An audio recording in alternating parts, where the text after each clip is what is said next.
Welcome back to our daily Bible reading. I'm so glad you could be with me today. Today is Tuesday, October 19th, and let's see, we'll be in Jeremiah 33 and 34, 1 Timothy chapter 4, Psalm 89, 1 to 13, and Proverbs 25, verses 23 and 24. So we're going to start in Jeremiah chapter 33, verse 1. While Jeremiah was still confined in the courtyard of the guard, the Lord gave him this second message.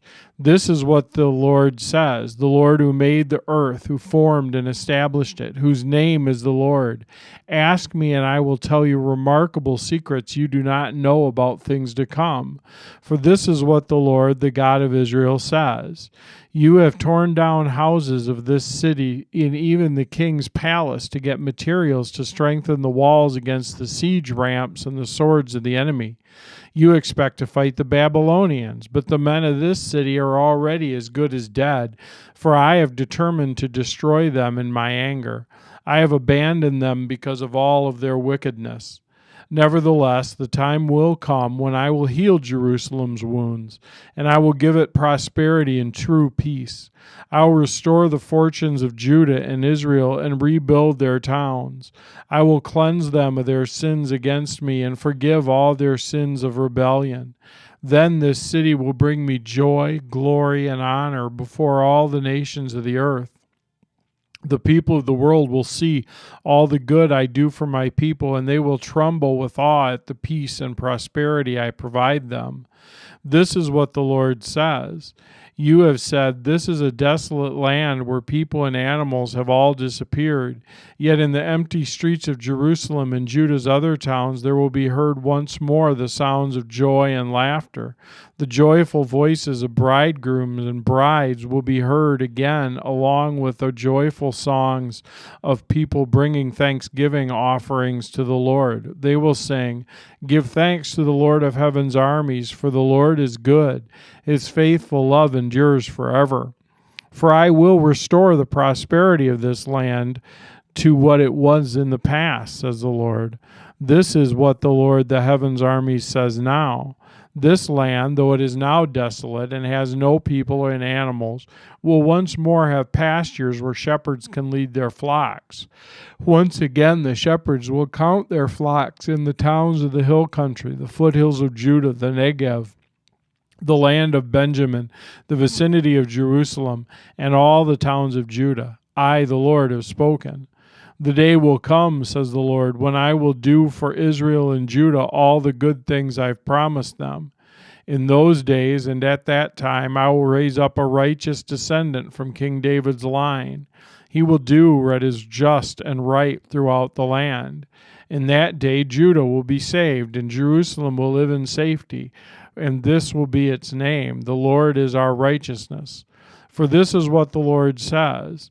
David will have a descendant sitting on the throne of Israel forever, and there will always be Levitical priests to offer burnt offerings and grain offerings and sacrifices to me.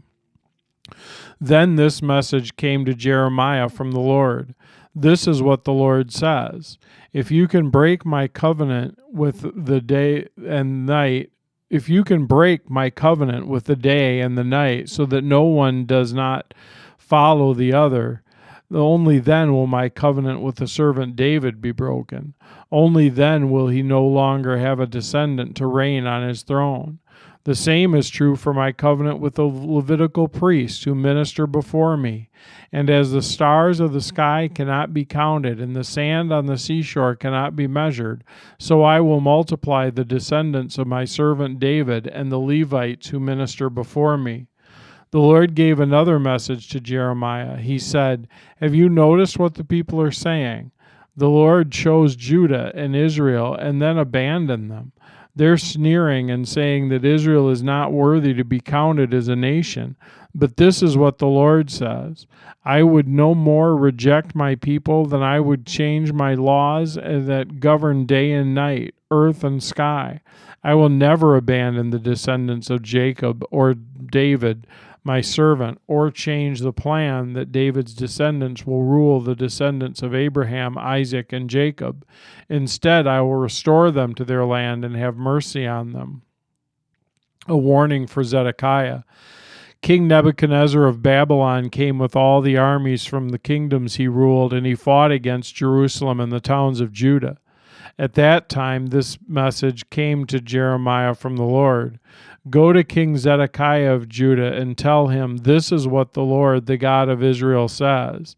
I am bound to hand this city over to the king of Babylon, and he will burn it down.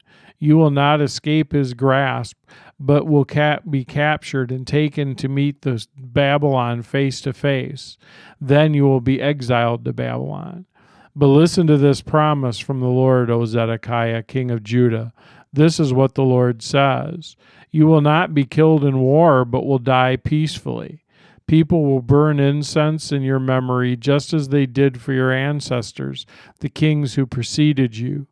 They will mourn for you, crying, Alas, our master is dead. This I have decreed, says the Lord. So Jeremiah the prophet delivered the message to King Zedekiah of Judah.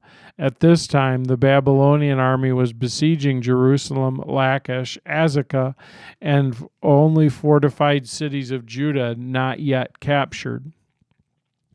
This message came from Jeremiah from the Lord after Zedekiah made a covenant with the people, proclaiming freedom for the slaves.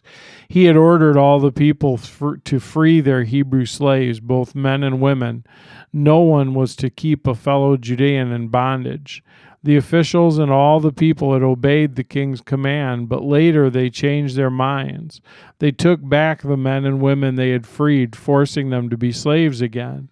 So the Lord gave them this message through Jeremiah. This is what the Lord, the God of Israel, says. I made a covenant with your ancestors long ago when I rescued them from their slavery in Egypt. I told them that every Hebrew slave must be freed after serving 6 years, but your ancestors paid no attention to me. Recently you repented and did what was right, following my command.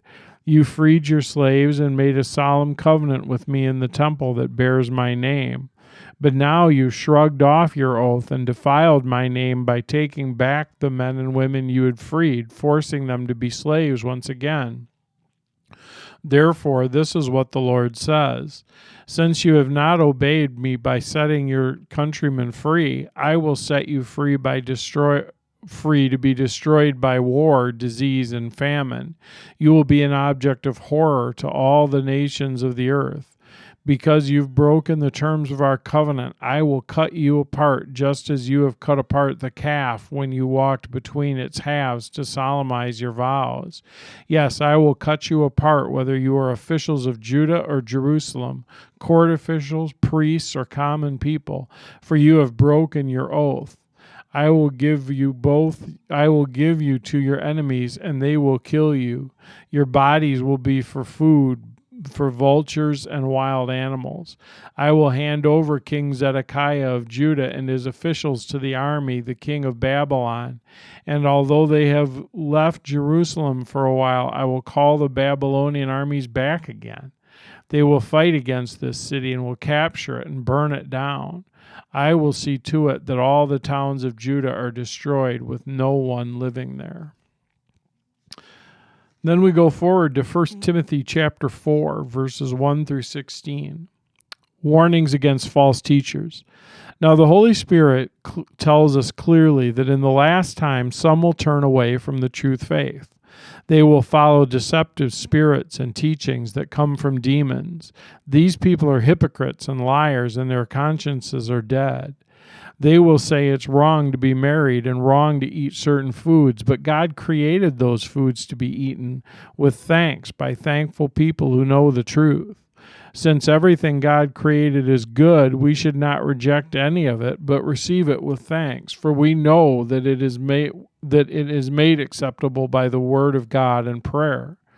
If you explain these things to brothers and sisters, Timothy, you'll be a worthy servant of Christ Jesus, one who is nourished by the message of faith and the good teaching you have followed. Do not waste time arguing over godless ideas and old wives' tales. Instead, train yourself to be godly.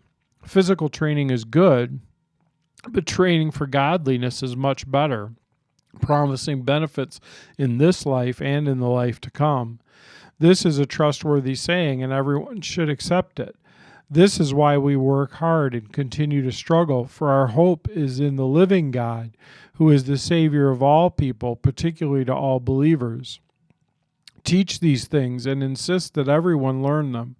Don't let anyone think less of you because you were young. Be an example to all believers in what you say, in the way you live, in your love, your faith, and your purity. Until I get there, focus on reading scriptures to the church, encouraging believers and teaching them. Do not neglect the spiritual gifts you received through the prophecy spoken over you when the elders of the church laid their hands on you. Give your complete attention to these matters. Throw yourself into your tasks so that everyone will see your progress. Keep a close watch on how you live and on your teaching. Stay true to what is right for the sake of your own salvation and the salvation of those who hear you. I'm going to go back to Psalm 89, verses 1 through 13. I will sing the Lord's unfailing love forever. Young and old will hear of your faithfulness. Your unfailing love will last forever. Your faithfulness is as enduring as the heavens. The Lord said, I have made a covenant with David, my chosen servant. I have sworn this oath to him. I will establish your descendants as kings forever. They will sit on your throne from now until eternity. All heaven will praise your great wonders, O Lord. Myriads of angels will praise you for your faithfulness. For who in all heaven can compare with the Lord? What mightiest angel is anything like the Lord? The highest angelic powers stand in awe of God. He is far more awesome than all who surround his throne. O Lord, God of heaven's armies, where is there anyone as mighty as you, O Lord? You are entirely faithful.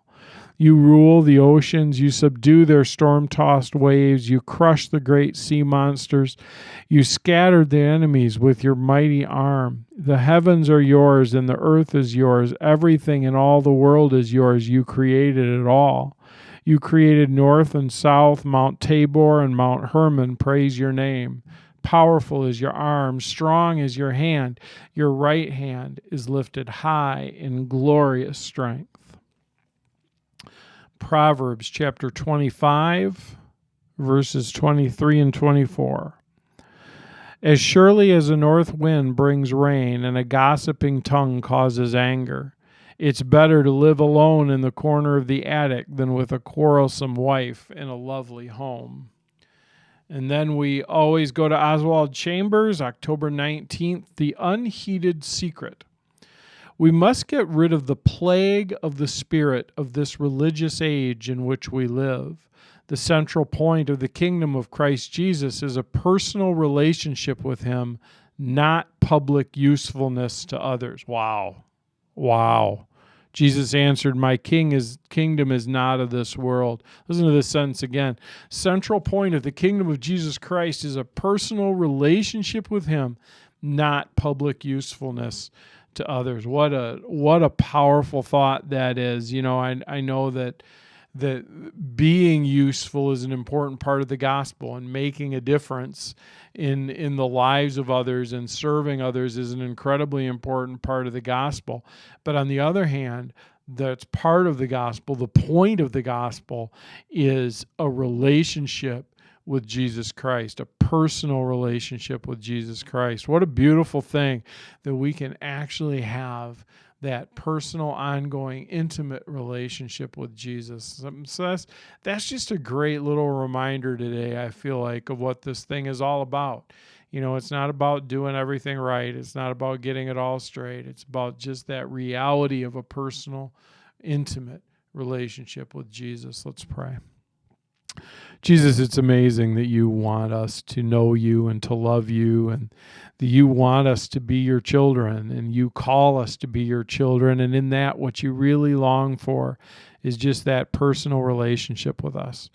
So, Lord, help us to make sure that we're spending time with you, understanding you, talking to you, listening to you, and help us, Lord, to have hearts that seek after you.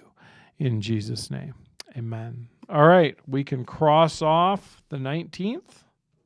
Hope you guys have a great day. I'll see you again soon.